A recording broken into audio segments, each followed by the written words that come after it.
Epístola aos Hebreus, capítulo 12, verso 14. Diz assim: segui a paz com todos e a santificação, sem a qual ninguém verá o Senhor. Oremos. Senhor nosso Deus, nós te bendizemos por quem Tu és. O Senhor é um Deus temível, santo, perfeito, justo, e na Tua presença, ó Pai, nos achegamos pelos méritos de Cristo, para Te pedir que neste momento o Senhor faça com que a Tua palavra alcance os nossos corações e reajuste os nossos valores e as nossas percepções, a fim de vivermos uma vida que realmente agrade ao Senhor. Nós Te pedimos por isso, em nome de Jesus. Amém. Irmãos, todos nós enfrentamos problemas de relacionamentos, dos mais diversos. Mais cedo ou mais tarde, temos que lidar com conflitos de relacionamentos. A passagem que lemos vai nos instruir como devemos tratar conflitos de relacionamentos quando eles chegam. Qual deve ser a nossa postura, qual deve ser o nosso esforço, qual deve ser a nossa motivação em ambientes onde o conflito de relacionamento está instalado. Estas palavras-chave aqui no nosso texto, tanto a paz como a santificação, compreendem basicamente toda a necessidade da vida cristã. Uma palavra, a paz, é aqui relacionado com os homens, seguir a paz com todos. A outra palavra tem referência, tem relação também com todos os homens, mas ela teologicamente se refere primeiramente à nossa relação para com Deus. É nesse sentido que nós lemos, por exemplo, o que Jesus disse em Marcos capítulo 12, versos 30 e 31. Ele disse: amarás, pois, o Senhor teu Deus de todo o teu coração, de toda a tua alma, de todo o teu entendimento e de toda a tua força. Ou seja, esta relação vertical. O segundo é: amarás o teu próximo como a ti mesmo.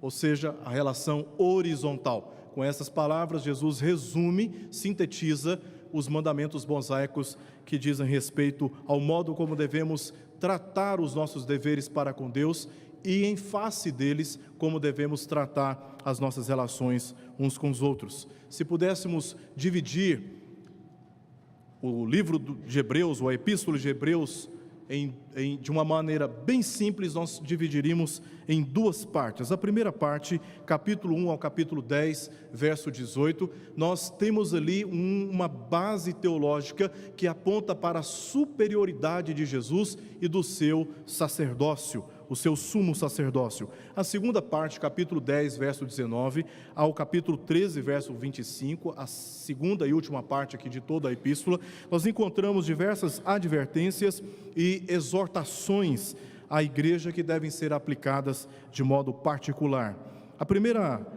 Esse texto que nós lemos se encontra no capítulo 12, e o capítulo 12, o autor compara a vida piedosa a uma grande corrida e explica aos seus leitores os motivos da disciplina de Deus. Primeiro, ele ilustra que a vida cristã é como uma corrida que tem como objetivo alcançar o modelo de Cristo. Isso é claro nos versos 1 ao verso 3. Ele diz, por exemplo, no verso 2, olhando firmemente para o autor e consumador da fé, Jesus, o qual, em troca da alegria que lhe estava proposta, suportou a cruz, não fazendo caso de ignomínia, e está assentado à destra do trono de Deus.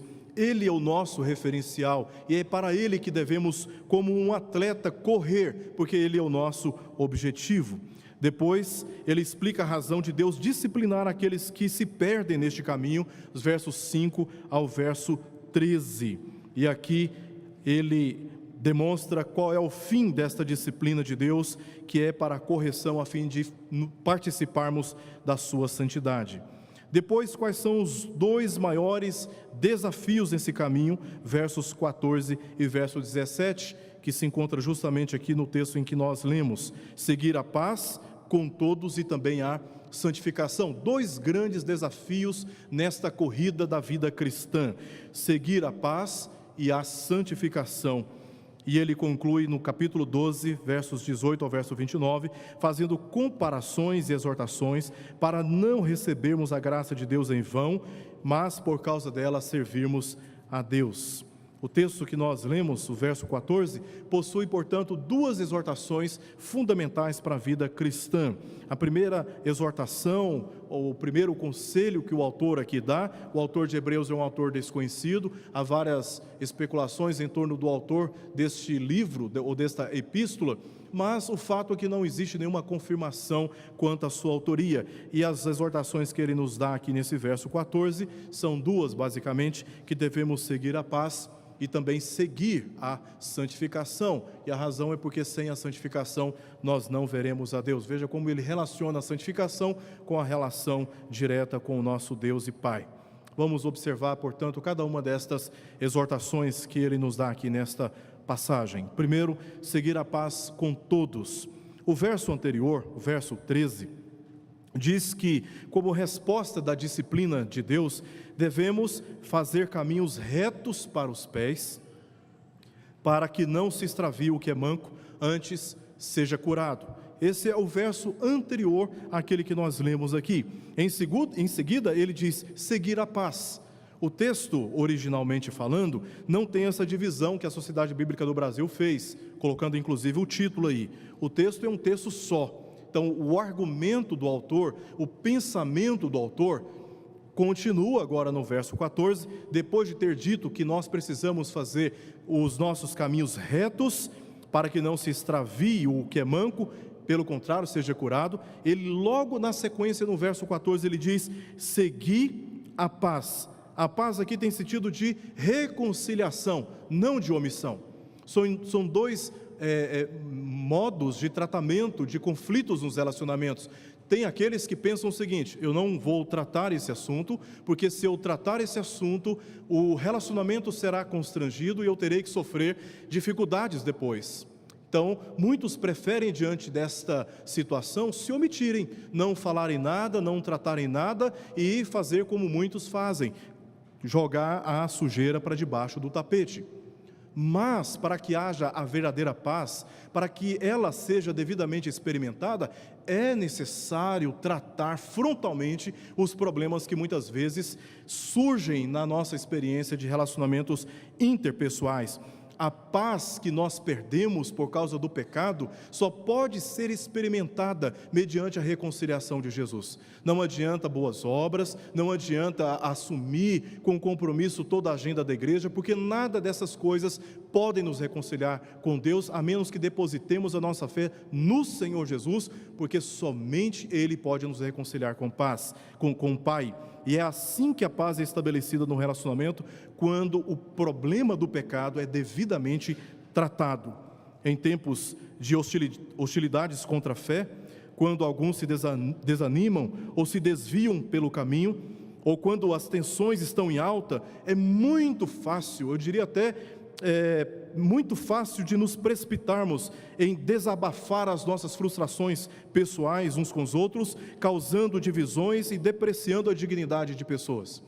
Basta um grupo de pessoas reunido ali, num ambiente relativamente de confiança, e nós começamos a depreciar a dignidade de pessoas que nem sequer estão ali para se defenderem e para apresentarem também a sua versão.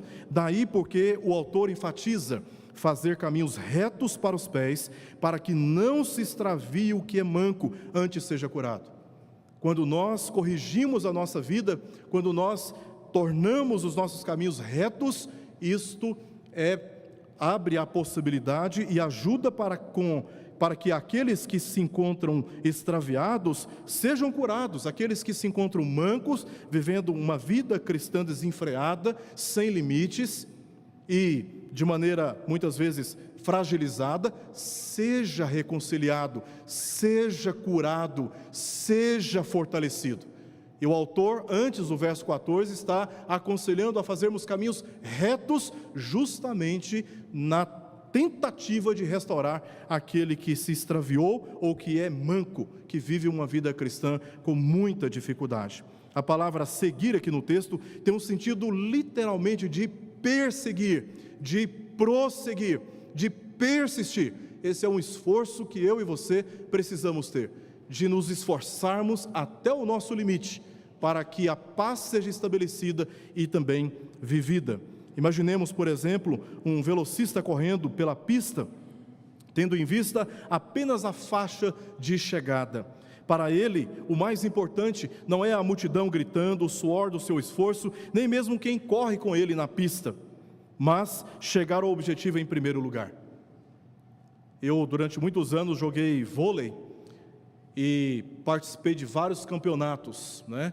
E tive a experiência de participar em campeonatos em ginásios lotados. E é impressionante o barulho que chega na quadra. O barulho, os ginásios normalmente eles têm uma forma redonda, e aí todo o som vai para o centro, vai para a quadra. O barulho é impressionante, o barulho que chega na quadra. E você aprende que se você não se concentrar no que você precisa fazer, você não consegue executar bem a sua tarefa. Se você der atenção para as multidões, você não consegue cumprir o seu objetivo ali na quadra. Você faz a sua tarefa e o seu trabalho de maneira muito ruim. Você erra muito e você acaba prejudicando toda uma equipe, porque você se distraiu do objetivo que precisa ser alcançado. Assim também é na vida cristã. O autor lança aqui para nós qual deve ser um dos nossos fundamentais objetivos na vida cristã, que é de seguir a paz, de nos esforçar em favor da paz. Como podemos buscar a paz? O próprio texto responde para nós. O verso 15 responde a pergunta sobre como devemos buscar a paz, enquanto os versos 16 e 17, ele responde como nós devemos buscar a santificação. Ele disse, por exemplo, respondendo a essa pergunta, como devemos buscar a paz, no verso 15 ele diz, atentando diligentemente, porque ninguém seja faltoso, separando-se da graça de Deus, nem haja alguma raiz de amargura que, brotando, vos perturbe, e por meio dela, muitos sejam contaminados. A resposta do autor sobre como devemos nos esforçar de modo prático em busca da paz é atentando diligentemente, ou seja, observando cuidadosamente, de modo que sejamos capazes de evitar qualquer evolução do enfraquecimento e desânimo espiritual, normalmente demonstrados pelo abandono da fé ou pelos conflitos nos relacionamentos. Eu me lembro aqui de uma experiência que eu tive com um casal em aconselhamento aqui na casa administrativa da igreja, e conversando com um casal, a cada conselho, depois de eu ter ouvido tudo o que precisava ouvir, e aí fui dar os conselhos a partir das escrituras, e para cada conselho que eu dava havia uma justificativa, havia um questionamento, mas pastor, não é assim, olha, não foi essa a minha intenção, mas isso é muito pequeno, e sempre tinha uma desculpa, uma razão para questionar o conselho que estava sendo oferecido. Em dado momento, eu resolvi interromper aquele aconselhamento e pedir que os dois saíssem da sala, isso aqui na casa administrativa, pedi para que os dois saíssem da sala, os levei lá para fora, na porta da igreja, e tinha uma plantinha lá na porta da igreja, eu pedi para eles tirarem aquela plantinha. O rapaz se abaixou, tirou a plantinha. Aí eu falei, agora vamos atravessar a rua. Apontei para a árvore e falei, agora arranca a árvore. Tira essa árvore daqui. Certamente eles entenderam o que eu estava querendo dizer. A planta, enquanto ela é pequenininha, nós conseguimos arrancar, porque temos mais forças do que ela. Nós nos abaixamos e arrancamos sem muita dificuldade. Agora, olha para a árvore. Por que nós não conseguimos arrancar a árvore? Porque a plantinha, tudo que ela precisa é de tempo, para ela se tornar uma árvore. E você abraça a árvore e você não consegue arrancar. E quando você arranca por outros métodos, a ferida na terra é muito grande. Problemas e conflitos nos relacionamentos, eu disse para eles aqui na porta, na rua, não podem ser subestimados. Você olha e fala, mas é apenas um pequeno problema, não tem sentido, parece ser desproporcional às vezes as ações empreendidas em direção a pequenos conflitos. Mas tudo o que eles precisam é apenas de tempo para eles se transformarem em grandes problemas. E o autor diz claramente no verso 15, atentando diligentemente, duas razões.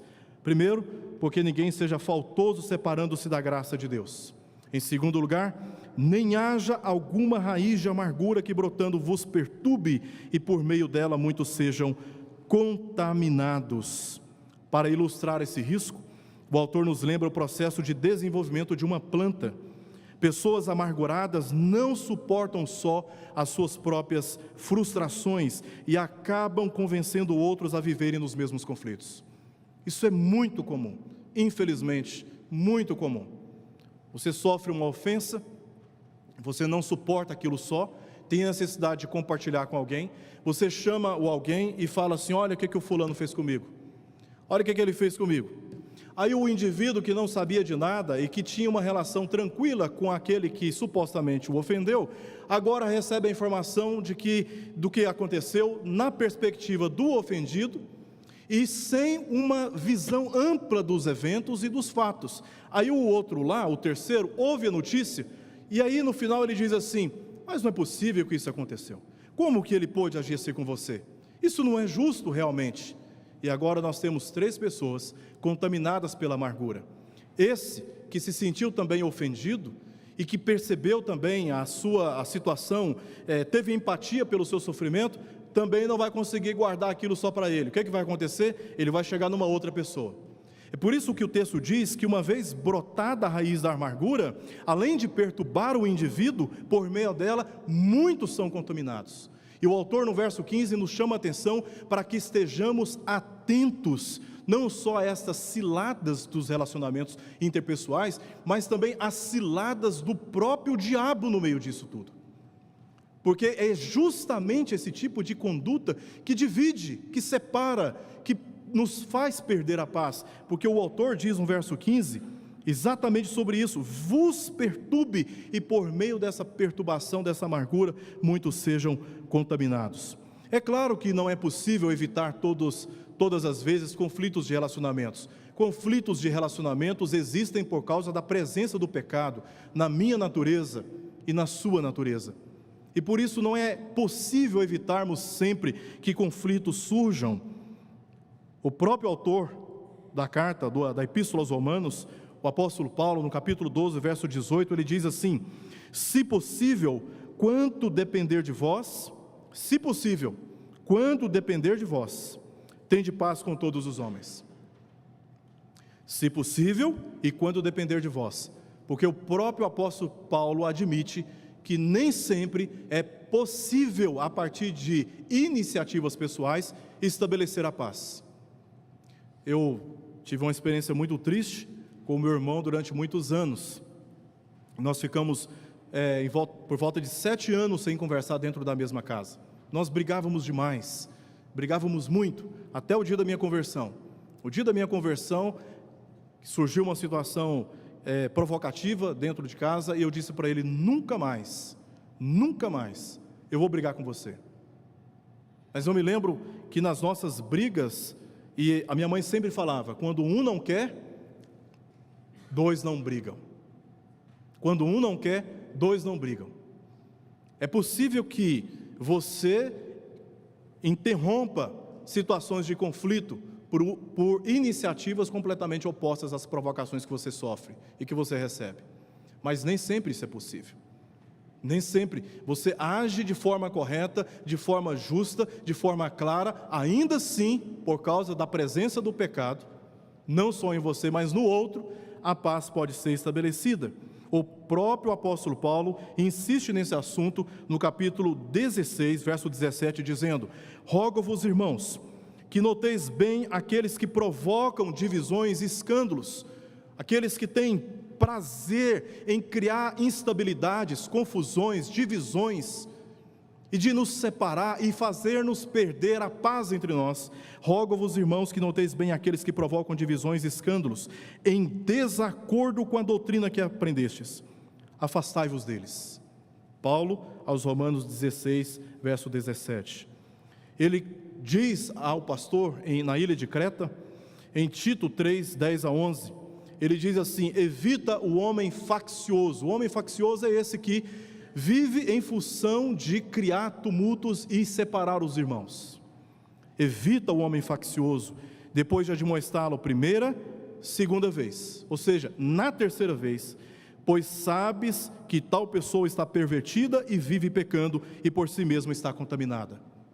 Tito 3, 10 a 11. Paulo admite que só uma pessoa, que ele descreve aqui, que vive na prática do pecado e por ele está contaminada,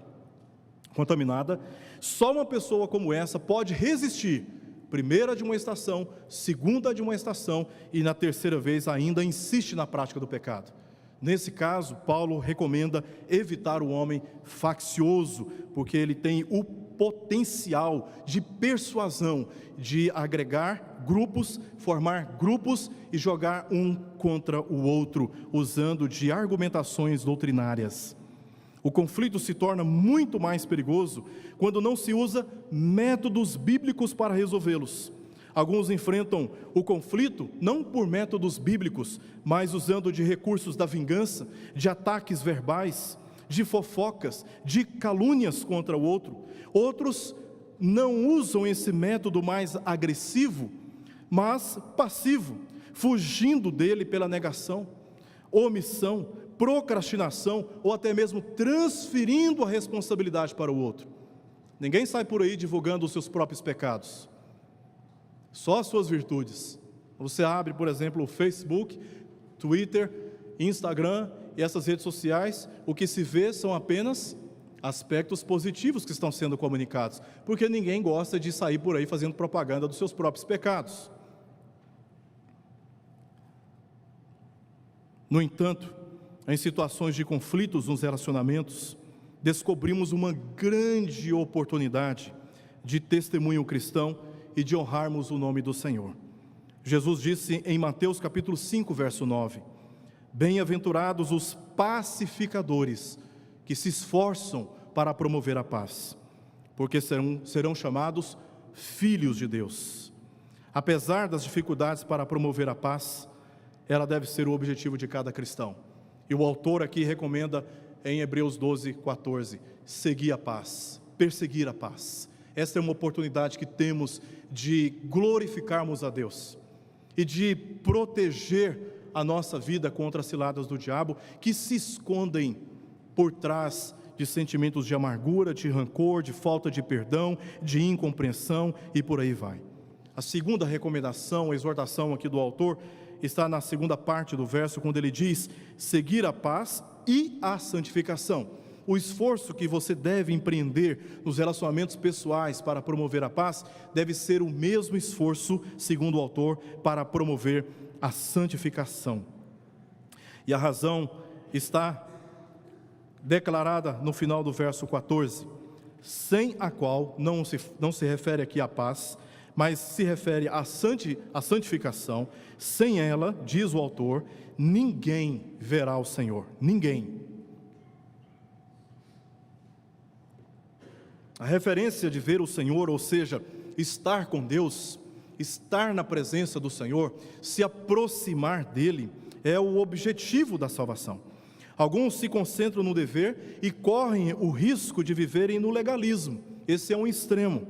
Outros vão para outro extremo, de modo inapropriado, correm um risco do antinomismo, ou seja, do liberalismo, da negação de qualquer regra, de qualquer norma, de qualquer critério, e tenta agir como se não estivesse diante de nenhum tipo de critério, diretriz ou regra. É muito difícil manter o equilíbrio entre esses dois extremos. Às vezes somos muito legalistas, impacientes, intolerantes, não somos longânimos na prática, queremos agir e reagir imediatamente a uma situação de provocação, e fazendo juízos muitas vezes. Outras vezes nós não agimos assim, somos muito passivos em relação aos pecados que brotam e frutificam nos relacionamentos pessoais, nos omitindo de tratá-los adequadamente. De que tipo de santidade o autor aqui está falando? Seguir a santificação, sem a qual ninguém verá o Senhor. A palavra santos aqui, ou santificação, no texto é a palavra hagios, que significa literalmente separado, ou separação. Essa palavra vem de uma raiz, dessa palavra é hagos. Hagos era a palavra usada para aquela parte na oferta, parte daquilo que se possuía e que era separada para a oferta a Deus. Então se apresentava no altar, por exemplo, os nossos rendimentos. Nós todos os meses, por consciência bíblica e por motivação bíblica, nós separamos uma parte dos nossos rendimentos e consagramos a Deus, e dedicamos a Deus. Os sacerdotes, eles chamavam essa parte de hagos, ou seja, foi separado para o Senhor e não pode ser usado para nenhuma outra finalidade, sem que antes fosse e seja apresentada ao Senhor, dedicado ao Senhor. A santificação na Bíblia é abordada por duas perspectivas. Isso é importante falar para nós entendermos qual é o contexto aqui da santificação no texto. A Bíblia aborda a palavra santificação de duas maneiras. A primeira é a perspectiva progressiva. A segunda é a perspectiva posicional. Na perspectiva progressiva, ela é o meio pelo qual o Espírito Santo nos aperfeiçoa continuamente, com base na expiação de Jesus. O autor aos Hebreus diz, no capítulo 10, verso 10, nessa vontade é que temos sido santificados, mediante a oferta do corpo de Jesus Cristo, uma vez por todos, ou uma vez por todas. Ou seja, temos sido santificados. A santificação, segundo o autor aqui nesse texto, ela tem uma perspectiva que é progressiva. O Espírito Santo está como que lapidando a nossa vida, a fim de parecermos cada vez mais com a pessoa de Jesus Cristo. Mas há uma abordagem também posicional, e é identificada esta interpretação no capítulo 10 ainda, verso 14 de Hebreus, que é a separação eterna para Deus. Ele diz assim, verso 14 do capítulo 10, porque como uma única oferta aperfeiçoou para sempre quantos estão sendo santificados. Ou seja, Ele já nos aperfeiçoou para sempre, e bendito seja o nome do Senhor. A salvação é um bem que jamais pode ser perdida. Nada pode me separar, nada pode te separar do amor de Deus revelado em Cristo Jesus. Absolutamente nada que eu e você fizermos pode anular a eficácia da expiação de Cristo na cruz do Calvário. Nós fomos definitivamente salvos, redimidos, santificados, ou seja, separados para o louvor e para a glória de Deus. Nós já não nos pertencemos, nós não pertencemos mais a este mundo, e não estamos mais sob o poder do pecado. Ele não tem mais domínio sobre nós, e sobre nós não há mais condenação, porque Jesus nos posicionou diante do Pai, nos separando eternamente para Ele. É nesse sentido que a Bíblia apresenta o contexto de santificação como sendo também posicional. A santificação é obra do Espírito Santo em nós, mas ao mesmo tempo exige de nós luta contra o pecado. No capítulo 12, verso 4, capítulo onde se localiza aqui o verso 14 que lemos e estamos examinando, no próprio capítulo 12, verso 4, o autor diz: ora, a vossa luta contra o pecado ainda não tendes resistido até ao sangue. Ele admite que os crentes devem lutar literalmente contra o pecado. Esse pecado que habita na minha vida, que habita na sua vida, e que nos faz muitas vezes tão intransigentes, tão difíceis, tão resistentes ao arrependimento, ao quebrantamento, à humildade, a nos colocarmos genuinamente numa condição de aprendermos com o outro, mesmo quando estamos ensinando. Esse pecado que está dentro de nós, nós queremos, como o apóstolo Paulo disse, queremos fazer o bem, mas somos flagrados por nós mesmos fazendo o que é mal. Queremos fugir do mal, mas nos vemos fazendo o mal. É uma luta para nós muito grande. Essa é a nossa luta diária, a luta do pecado na nossa própria vida e os seus efeitos, os seus tentáculos, suas influências, não só na nossa vida, mas afetando pessoas que nós amamos e admiramos. Capítulo 12, verso 16, Respondendo agora de modo prático a pergunta de como essa santificação deve ser seguida, o autor diz assim: nem haja algum impuro ou profano como Esaú, o qual por um repasso vendeu o seu direito de progenitura. Se eu não me engano, lá em Gênesis capítulo 25, encontramos a história de Jacó e de Esaú diante do seu pai Isaque. Esaú estava no campo trabalhando. Quando ele voltou do campo, faminto, sentiu o cheiro de uma comida que Jacó estava preparando. Se não me falha a memória, era pão e lentilha o que Jacó ofereceu para Esaú. Só que Jacó, muito espertalhão, propôs a Esaú que lhe oferecesse o direito de progenitura em troca do prato de comida. E a resposta de Esaú foi muito estranha. Ele disse: eu estou com fome, de que pode me valer agora o direito de progenitura? O que esta herança espiritual pode alterar agora a minha necessidade imediata? E prontamente ofereceu a Jacó o direito de progenitura em troca de um prato de comida. Em dado momento, Isaque foi abençoar o seu filho, e quem recebeu a bênção foi Jacó. Esaú chegou e falou: agora é minha vez. Falou: não, agora não é sua vez não. Ué, mas e minha progenitura, onde está? Ele perdeu esse direito. E diz o texto que Esaú chorou amargamente, mas já não tinha como alterar aquilo que já estava estabelecido. Jacó, que posteriormente se tornou, ou passou a ser chamado de Israel, recebeu a bênção do seu pai Isaque. Deus é perfeitamente santo e ninguém pode permanecer na sua presença sem que seja santificado.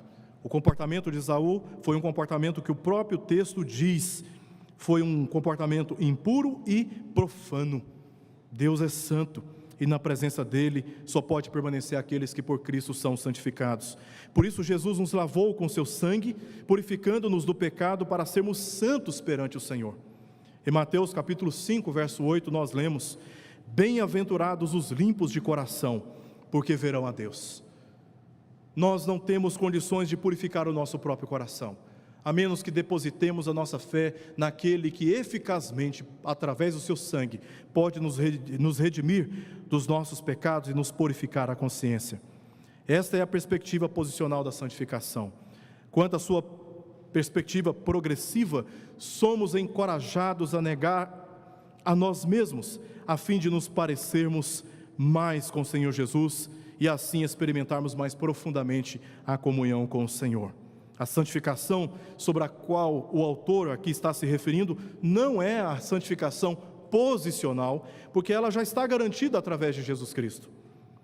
Do contrário, ele não recomendaria à igreja, aos santos, que seguissem a santificação, reconhecendo a atribuição moral que cada cristão tem em face desse objetivo de buscar a santificação.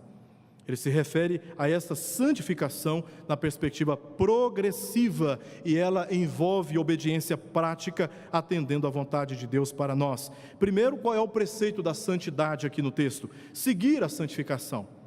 Viver uma vida santa nos ajuda a evitar o fracasso espiritual, a fragilidade espiritual, a derrota no campo espiritual e, portanto, no campo interpessoal. Segundo, o pré-requisito da santidade: sem a santidade, ninguém verá o Senhor.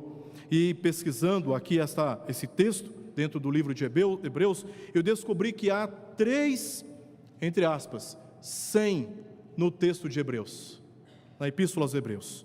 O primeiro 100 se encontra em Hebreus capítulo 9, verso 22, que diz: sem derramamento de sangue não há remissão. O segundo 100 está em Hebreus capítulo 11, verso 6. Sem fé é impossível agradar a Deus ou ser agradável a Deus. O terceiro 100 se encontra nesta passagem, Hebreus capítulo 12, verso 14.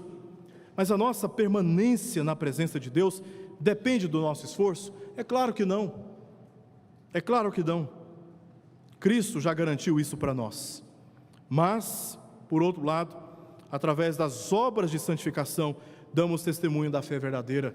É a teologia de Tiago, apóstolo Tiago: sem a santificação, portanto, ninguém verá o Senhor, ou seja, desfrutará adequadamente da comunhão com o Senhor. eu quero encerrar esta mensagem trazendo 3 conselhos. Primeiro, para mim, refletindo aqui o que nós acabamos de estudar. Primeiro, o amor exige que ajudemos o nosso irmão. Essa é a pacificação pessoal. A perceber as suas faltas.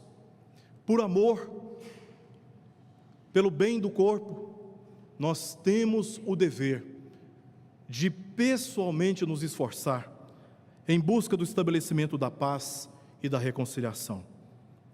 Segundo a orientação de Jesus em Mateus capítulo 18, primeiro precisamos ir até as pessoas que nos ofenderam, que tem algo, ou na sua vida pessoal está andando, se extraviando pelo caminho, ou mancando pelo caminho.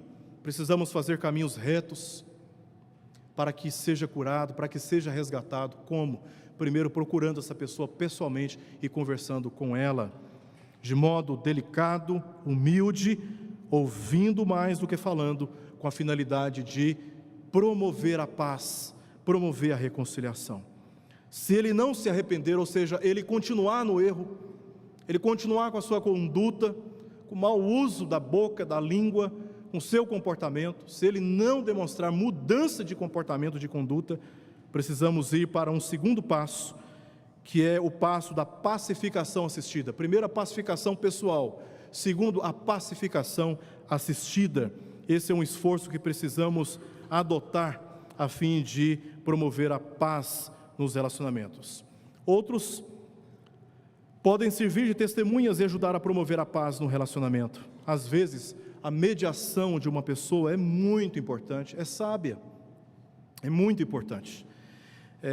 Ontem, num grupo de casais que nós estamos orientando durante semestralmente, ontem estivemos com um grupo de casais, eu e minha esposa, estivemos tratando sobre essas questões que envolvem conflitos entre marido e mulher, e eu me lembro de ter dito para os casais que estavam ali reunidos, que antes de expor qualquer problema de natureza conjugal a pessoas de fora do casamento, o casal deve se esforçar até as últimas consequências para tratar aquilo que está envolvendo a vida pessoal de cada um.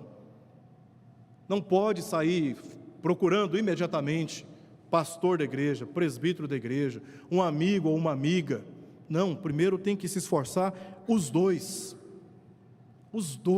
protegendo a privacidade dos dois e se esforçando para encontrar soluções eficazes para o relacionamento, a fim de que a relação seja preservada.